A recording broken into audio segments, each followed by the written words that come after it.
آج کی سٹوری کا عنوان ہے پہلی بار محبت۔ مزمل نے کبھی نہیں سوچا تھا کہ ایک عام سا دن اس کی زندگی بدل دے گا۔ وہ ہمیشہ کی طرح کالج کے لان میں بیٹھا ہوا تھا جب اس کی نظر ایک لڑکی پر پڑی۔ سفید لباس، ہلکی سی مسکراہٹ اور آنکھوں میں عجیب سی چمک، وہ تھی زہرا۔ پہلی نظر میں ہی مزمل کا دل جیسے رک سا گیا۔ وہ بس اسے دیکھتے ہی رہ گیا۔ زہرا اپنے دوستوں کے ساتھ ہنس رہی تھی اور مزمل کو لگا جیسے دنیا کی سب سے خوبصورت آواز وہی ہنسی ہے۔ کچھ دن گزرے، مزمل نے ہمت کر کے اسے بات کی۔ میں مزمل ہوں، ہائے۔ زہرا نے مسکرا کر جواب دیا، میں زہرا۔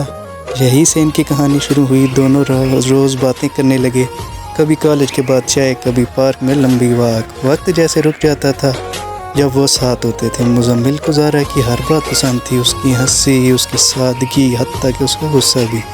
ایک دن بارش ہو رہی تھی، دونوں ایک درخت کے نیچے کھڑے تھے۔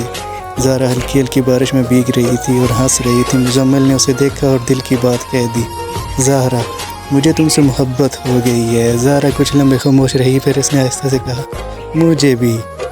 وہ لمحہ دونوں کی زندگی کا سب سے خوبصورت لمحہ بن گیا۔ دن گزرتے گئے، محبت بڑھتی گئی، وہ ایک دوسرے کے بغیر ادھورے لگتے تھے۔ مزمل ہمیشہ کہتا، میں تمہیں کبھی نہیں چھوڑوں گا، اور زہرا جواب دیتی، اور میں ہمیشہ تمہارے ساتھ رہوں گی۔ لیکن زندگی ہمیشہ آسان نہیں ہوتی۔ زہرا کے گھر والوں نے اس کی شادی کہیں اور طے کر دی، وہ ٹوٹ گئی۔ مزمل بھی، دونوں نے بہت کوشش کی مگر حالات ان کے خلاف تھے۔ آخری بار جب وہ ملے، زہرا کی آنکھوں میں آنسو تھے۔ مزمل، اگر قسمت نے ساتھ دیا تو ہم دوبارہ ملیں گے۔ مزمل نے اس کا ہاتھ تھاما، تم ہمیشہ میری رہو گی، چاہے ہم ساتھ ہوں یا نہ ہو۔ زہرا چلی گئی مگر اپنی محبت چھوڑ گئی۔ سالوں بعد بھی مزمل جب بارش دیکھتا تو اسے وہ دن یاد آتا، ہائے وہ ہنسی، وہ لمحہ اور وہ لڑکی، جیسے وہ آج بھی انتہا محبت کرتا تھا، کیونکہ سچی محبت کبھی ختم نہیں ہوتی، بس یادوں میں زندہ رہتی ہے۔